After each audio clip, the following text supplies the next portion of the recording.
Hello everybody and welcome or welcome back to my channel, the place where we make fun of the morons we see out here in the road, a bit like this idiot who ignores his wing mirrors like a guy ignores a call from his girlfriend when he's in a strip club. Or this plank whose brain's as functional as a letterbox in a submarine as she just pulls straight out. The way that silly cow drives when she's out and about in her car, she probably gets shown more middle finger than a nail technician. Or maybe this muppet who thinks it's fine and dandy to pull in front of 44 tonnes of moving steel to stop at the red lights with 2 feet of stopping distance. Trust me, expecting a mug like that to act intelligently is like expecting a toaster to make a smoothie. And then you get gimps like this who've got the visual ability of a maggot inside of a dog's turd as he just pulls out without looking. That idiot there probably thinks that Look Both Ways is a new clothes shop for cross-dressers. Now this is from Han Soo Choo. Now keep your eye on these cyclists up the front there, because the Birkin the Merc's just taken one of them out. You do see this happen a lot in town. Now when you're pulling across a car into a side road like that, you literally have to go inch by inch. Now this accident is probably down to the fact that the driver of the Merc has got an attention span like a loaded paper bag in a monsoon.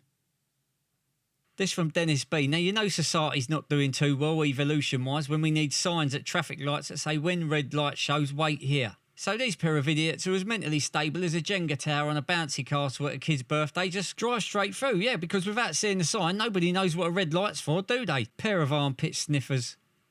On board with Michael R as he goes round and negotiates this roundabout, but halfway round he has to negotiate this twat in the red Range Rover with the black windows of belligerence, displaying that he's got the same amount of ability to drive well as a pigeon's got the ability to play chess. This from Damian G, just in the near side lane, minding his own business on the dual carriageway here. But unbeknownst to him, the driver in the black car's thought process is missing more pieces than an old jigsaw puzzle you buy at a charity shop as he just pulls straight out from the slip to the near side lane in one fell swoop there. I think it's fair to say that idiot's brain is as useless as a fridge magnet in an igloo. This is from Shuji Yu. Now what's worse than when you got a crisp white t-shirt on and you get a big black stain on it? It's when you get some cretin in a big black Range Rover with black windows just pull out on you without looking. That's the sort of person that takes a fork to a soup tasting event. On board with Des R now. Now just keep your eye on this delinquent with delusions of adequacy who's driving this out-of-town taxi, yeah? Now he's gone from lane 1 to lane 3. Everyone's thinking, yeah, he's probably in a hurry, just wants to get on. Yeah, I'll show you what he's in a hurry to do, shall I? Just pull to the left and cause that red car to lock up and that truck to swerve. He's going to end up putting someone in hospital. Funnily enough, I was in the hospital the other day. Everyone was reciting Scottish poetry. Yeah, it was the Burns unit. And there's another dunce from Stephen W that treats a highway code and road safety the same way as a horny little on-heat Jack Russell was going to treat a visitor's leg. That nonce right there has got the spatial awareness and judgment of a breeze block.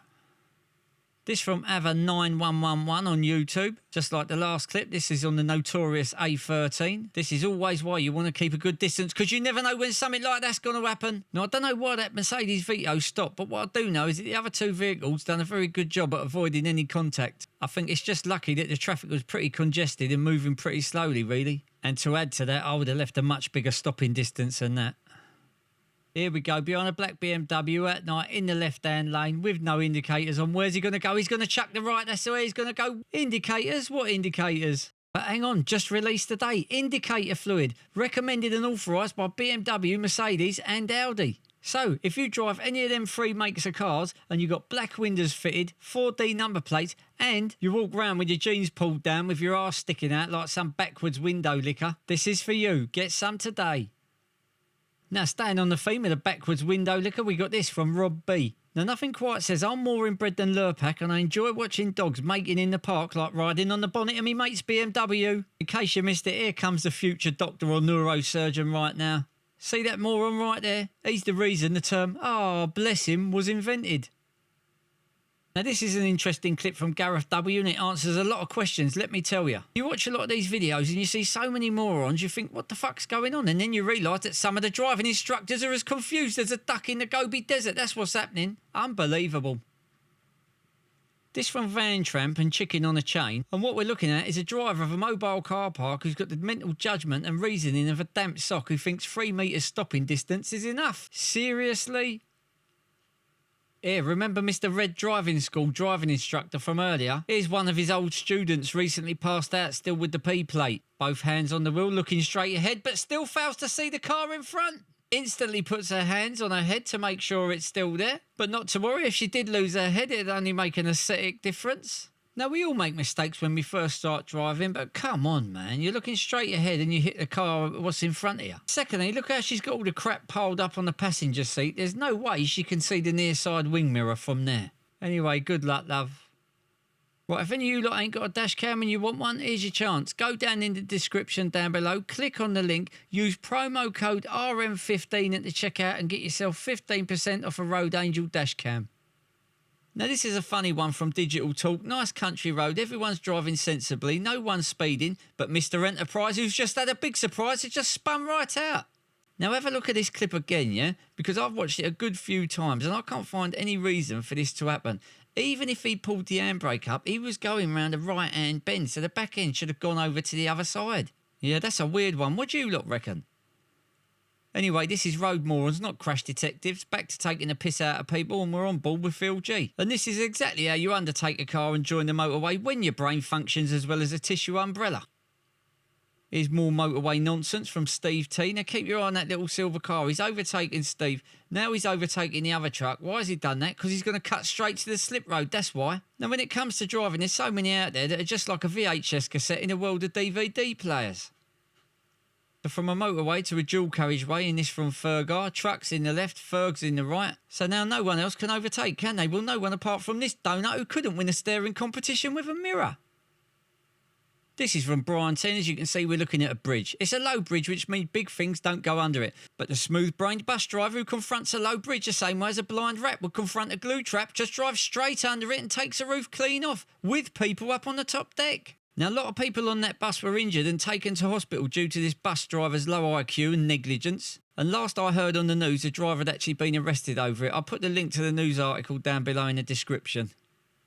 Now, this is from Roy, one of my Australian viewers. Now, this clip's quite refreshing because it just shows us that it's not just us here in the UK that suffer from low IQ, two brain cell morons in black SUVs with blacked out windows that can't park a car. Now, he spotted the parking space next to Roy, and now he's trying to comprehend how he's going to get back into that parking space with his low IQ and his low driving skills. Now, I don't reckon this is Roy's first rodeo in this car park, and Roy knows if he don't get out quick, he's going to be stuck behind this mongrel, as they call them down in Australia, for a very long time indeed. But just then, out the blue, a window of opportunity presents itself, and Roy wastes no time, and he's gone like a robber's dog. Now, nothing quite says my mum still writes my name inside my jacket collar, and I asked Alexa for dating and relationship advice, like pulling to the right and just hitting the car what's next to you without no care at all. If being clueless was a sport, that mug's going to be a team mascot, isn't he? Guys, if you like what you've seen and I put a smile on your face, please hit that little like and subscribe button down below. It's free and it really helps me grow the channel. And a big thank you if you've done it already. Right, let's have a look at some two-wheel reprobates. Here's another clip from Rob B looking out of his back window, and it's just as well because Compo from Last of the Summer Wine is just ridden into the back of his car. Definitely rushing to get into Nora Batty's nylons. Then we got this one from Desmond R. Yeah, there's a father there teaching his son how to ride safely. Yeah, about as safely as a moth in a church full of lit candles. No helmet, no high-vis, just relying on the power of the prayer to keep him safe. On board with Ed, just going down Vigo Street, which is a little one-way street, what leads on to Regent Street. And, of course, we've got the bot-fly-brained Just Eat rider coming towards us the wrong way, as per usual. They're like the human equivalent of a checklist with no boxes to tick, aren't they? For motorcyclists, there's a few main enemies. Cars pulling out, diesel on the road, and panic braking. And that's exactly what's happened here. Here he comes. I know you want to see it again. Look at that. A perfect endo. Goes down, arms out, face down, pants brown. But he's all right. You know, I'll never show anything bad. I've got some good ones for you in a minute. Hang on. This from Kent. Oh, and nothing beats a drive in the countryside. Blue sky, fresh air, and a Joe Blunt on the wrong side of the road as he's approaching a blind bend. On board with Moose as he's just about to go through this green traffic light, but traffic lights mean nothing to this glue-sniffing delinquent who's so inbred he should be wrapped in cellophane and have a reduced to clear sticker on him. Right, here we go. Let's get into the meat and potatoes of this section. Look at matey riding along, looking at his phone, not looking where he's going, and he kisses glass. Here we go. If it's nice, we watch it twice as he just exchanges bodily fluids with a glass there. What a first-class sap. Right, don't look at the horse. Look at the background. Watch the arrow. You'll see matey in the IV going for the personal best and another one that eats glass and metal. Now, this might be a bit controversial, but to produce enough electricity for this country, we need more nuclear power plants. But when you want to have a good laugh, you watch some face plants as he just licks that glass window licker. Well, that's it for this one, everybody. If you like what you see, please like and subscribe. A big thank you to everyone who sent in clips. Have a fantastic weekend, and I'll see you in the next one. Bye.